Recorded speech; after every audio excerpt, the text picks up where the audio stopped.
अस्सलामुअलैकुम दोस्तों, उम्मीद करता हूँ आप सब खैरियत से होंगे। अभी मैं आपको एक वीडियो प्ले करवाऊँगा जिसमें डॉक्टर जाकिर नाइक से एक लड़की पूछती है कि आप कहते हो कि कुरान में अल्लाह ताला फरमाते हैं कि जब जहन्नम में इंसानों के बदन जल जाएंगे तो उसके ऊपर एक नई चमड़ी आएगी, तो क्या ऐसा मुमकिन है कि एक इंसान की एक चमड़ी के ऊपर दूसरा आ जाए, फिर उसके बाद तीसरा आ जाए? ये किस तरह मुमकिन होगा? तो वीडियो को गौर से देखें और इस बात को समझें कि बिल्कुल इस तरह जहन्नम में किस तरह अजाब मिलेगा लोगों को। Assalamu alaikum everyone here. My name is Revati. Brother Zakir, I'm your great fan. I'm very much enlightened by your talks and lectures on Islam and comparative religion. I have been reading Quran and I have a lot of Muslim friends. I'm from Singapore, born and brought up in India. I have some questions and please clarify. Thank you so much. My question is, can we relate the regeneration of skin for hellfire as stated in Quran chapter 4 verse 56 as reincarnation of new life for real suffering? Thank you. Sister asked a very good question. Thank you. She said that can we relate? She said that she has heard my talks and she is impressed, alhamdulillah. That's the reason she's quoting with reference, alhamdulillah. She's saying that the Quran says in Surah Nisa chapter 4 verse 56 that the skin is replaced so that you can feel the pain. Is it similar to reincarnation and a person is born again in this world? Sister, both are different. What Quran says in Surah Nisa chapter 4 verse 56, as to those who reject our signs, we shall cast them in the hellfire, and as often as their skins are roasted, we shall give them fresh skin so that they shall feel the pain. Previously, science thought that only brain was responsible for feeling of pain. Today we come to know that in the skin there are pain receptors which are responsible for feeling of pain, which we did not know earlier. Quran says that God will give fresh skin so that they shall feel the pain. Scientifically it is proven. Now for example, Almighty God is just. Quran says in Surah Nisa chapter 4 40, Allah subhanahu wa ta'ala is never unjust in the least degree. That means he is very just. For example, history tells us that Hitler incinerated 6 million Jews. Today, if our law catches Hitler, what punishment can you give? Maximum you can give is kill him. That will take care of one. What about the remaining 5,999,000 people that he has killed? In the Akhirah, in next life, Almighty God says, as to those who reject our signs, we shall cast them in the hellfire. As often as the skins are roasted, we'll give them a fresh skin. If Almighty God wants to incinerate Hitler 6 million times, he can do it. 12 million times he can do it. This is an example of the punishment in the next life. This does not justify about the cycle of rebirth. This cycle of rebirth, sister, if you read in the Vedas, Veda is the most authentic book amongst all the Hindu scriptures. The Veda speaks about Punarjanam. In Rig Ved, volume number 10, Punarjanam. Punar means next, Janam means birth. Even we believe in next birth. Even Quran talks about next life. Once we die, we'll be resurrected on the day of judgment. Same thing Veda says.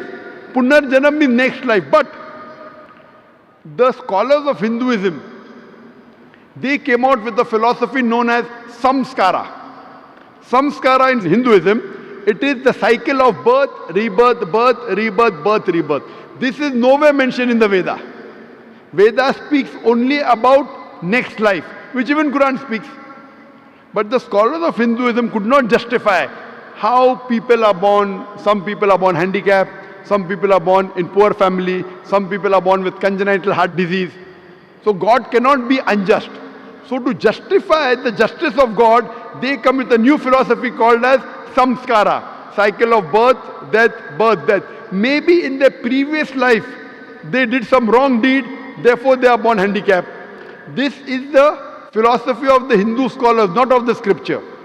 Your Vedas are very explicit, Punarjanam, next life. Even Quran says, you come in this world. Allah says in the Quran in Surah Mulk chapter number 67 verse number 2, Allazi khalaqal mauta wal hayata. It is Allah who has created death and life to test which of you is good indeed. So this world you have only life once. Once you die, Almighty God will resurrect you on the day of judgment. That's what the Vedas say. But the Hindu scholars, they could not explain why some children are born deaf, some dumb, some with heart disease, some in a poor family. Because they could not justify, they came with this philosophy which is not mentioned in the Vedas. Same way if you read Bhagavad Gita. Bhagavad Gita says that how does a soul change body? How does a caterpillar, when he goes to a blade, he jumps onto a new blade? Same way the soul changes into a new body. Doing once we have no problem, but doing multiple times is totally wrong. Now I will give the explanation. What does Islam has to say that? Now you will ask me the question, okay, if the Hindu Pandits are wrong, what is the explanation in Quran? In Islam, as I mentioned, Allah says in Surah Mulk chapter 16 verse number 2, Alladhi khalaqal mawta wal hayata. It's Almighty God has created death and life to test which of his good deeds. So this life, sister, is the test for the hereafter. Every year when you appear for the examination, the test paper keeps on changing, right or wrong? You can't have the same paper. Similarly, Almighty God tests different people in different ways. The Quran says your children are a test for you. Quran says your wealth is a test for you. So Almighty God makes some human beings born poor, some rich. For the rich people, they have to give zakat. In Islam, every rich person who has a saving of more than 85 grams of gold, he or she should give 2.5% of that saving every lunar year in charity called as zakat. Poor man, there is no zakat. He gets 100 out of 100 marks in zakat. The rich man, if he doesn't give zakat, he'll get 0. If he gives half zakat, he'll get 50%. We say, Arey, garib hai, arey, poor man. That poor man is good, in Akhirah is passing. So poverty is a test, wealth is a test. Whether do you follow the commandment of Almighty God? The Quran says even your children are a test. Maybe there's a couple who's very pious. To that couple is born a baby who has congenital heart disease. That baby has done no sin. Quran says every child is born as a masoom. Every child is born sinless. It is a test for the parents. That do the parents yet have faith in Almighty God? If the parent has less faith, he will start complaining, what type of God is this? I have prayed so much, yet he is giving me a child with handicap. A good Muslim, he will say, Alhamdulillah, praise be to Allah. He will accept it. He will not complain. Maybe God wants to give that parent higher degree. If you pass your bachelor's in arts, easy test, you get bachelor's degree. But if you pass MBBS, you get doctor in front of your name. But to pass MBBS is difficult. So maybe Almighty God wants to give that parents a higher degree in Jannah. Even if they pray 5 times, now God wants to test them by giving them a child which is handicapped. To see whether the parents yet have faith in God or not. If they pass the test, they get a higher degree in Jannah. So the wealth, poverty, health, disease is a test. It is nothing to do with your previous life. That is the theory of the Pandits, not of Vedas. So Veda is the same thing what Quran is talking about. You come in this world once, then you have next life, Punarjanam. But not death, birth, death, birth. This is not part of Veda. Hope that answers the question, sister. Sister, do you believe there is one God? I believe that there is one God and Prophet is the final messenger. Thank you. MashaAllah. Do you believe idol worship is wrong? No, I'm not doing idol worship for the past 9 MashaAllah. years. I would like to take Shahada with my children in Singapore later. Thank you so much. खुशामदीद दोस्तों, मैं उम्मीद करता हूँ video आपने पूरी देखी होंगी। बिल्कुल अल्लाह ताला फरमाते हैं कि वमा खलक़तुल जिन्ना वल इंसा इल्ला लियअबुदून, कि मैंने इंसानों और जिन्नातों को पैदा नहीं किया मगर सिर्फ़ अपने इबादत के लिए। तो सिर्फ़ इबादत करने के लिए ही अल्लाह ताला ने हमें पैदा किया।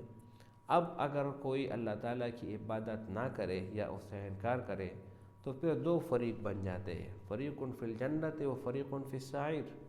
फ़रीक़ुन फ़िल जन्ना, जन्नत में एक तबका चला जाएगा, व फ़रीक़ुन फ़िस साइर, और एक फ़िरका जहन्नम में चला जाएगा।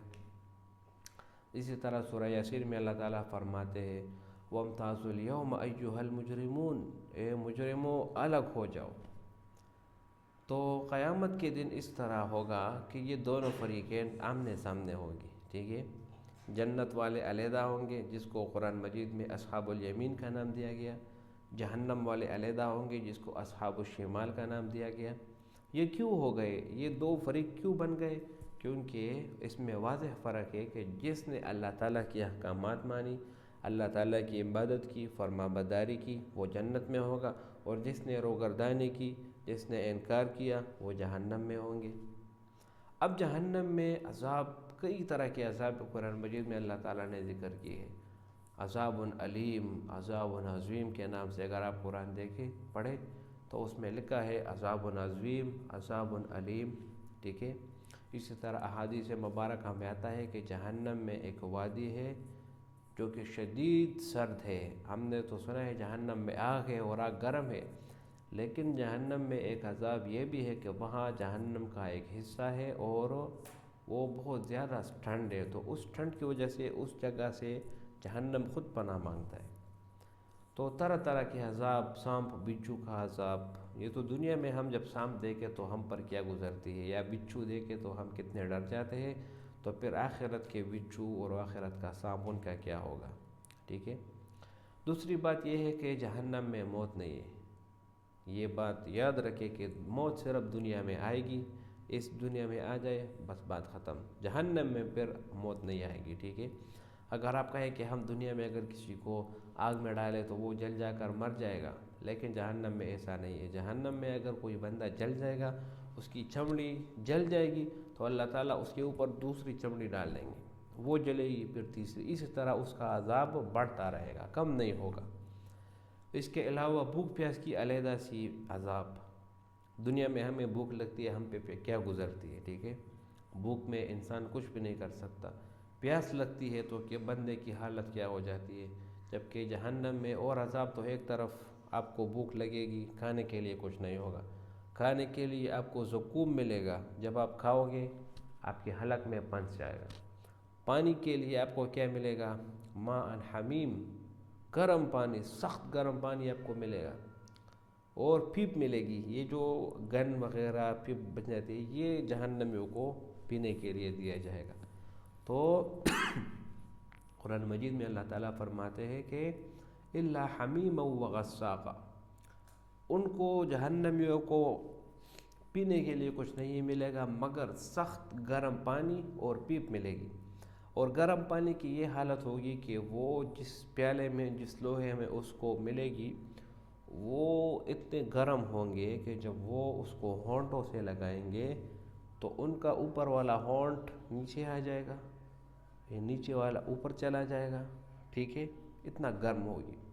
لیکن ان کو پیاس لگی ہوگی، ان کو اپنی پیاس مٹانی ہے، تو وہ پی جائیں گے سارا۔ جب وہ پئیں گے تو حدیث میں آتا ہے کہ اس کے اندر جو پیپڑے ہے، جتنا نظام ہے، انہضام ہے، وہ پورا نظام اس کے پیچھے سے نکل جائے گا۔ استغفر اللہ، ایسے عذاب ملیں گے جہنم میں۔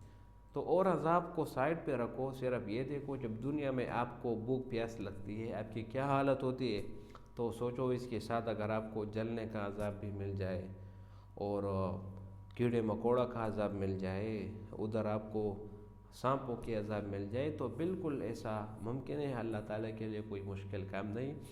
پہلی بار پیدا کرنا یہ مشکل ہے، جب آپ کا نقشہ نہیں ہے، آپ کی کوئی چیز وغیرہ موجود نہیں ہے، اور آپ کو اللہ تعالیٰ ایک قطرے سے پیدا کر لے، تو جب آپ پہلی دفعہ پیدا ہو جائے پھر دوسری بار پیدا کرنا کوئی مشکل کام نہیں ہے اللہ تعالیٰ کے لیے، ٹھیک ہے۔ تو جتنے لوگ اعتراض کرتے ہیں کہ بس یہی دنیا ہے، یہ ختم، یہ سب جھوٹ باتیں ہیں۔ حقیقت کی آنکھیں جب کھلے گی اور جب اسرافیل علیہ السلام پھونک سور مانیں گے اور جب تم قبر سے نکال دیے جاؤں گے، تو پھر اس وقت کیا عالم ہوگا اور کیا حالت ہوگی آپ کی۔ تو جہنم کے عذاب برحق ہے، اور اگر آپ سب میں سے حدیث میں بھی آتا ہے کہ ہوشیار بندہ وہ ہے جو عذاب سے پہلے دنیا میں اپنے آخرت کے لیے تیاری کرے۔ تو ہمیں چاہیے کہ ہم دنیا میں تیاری کریں، آخرت کے لیے مرنے سے پہلے مرنے کی تیاری کریں، تو انشاءاللہ کامیابی ملے گی۔ اگر ویڈیو کو پسند آئے تو اس کو شیئر بھی کریں، لائک بھی کریں، اور اس چینل کو بھی سبسکرائب کریں۔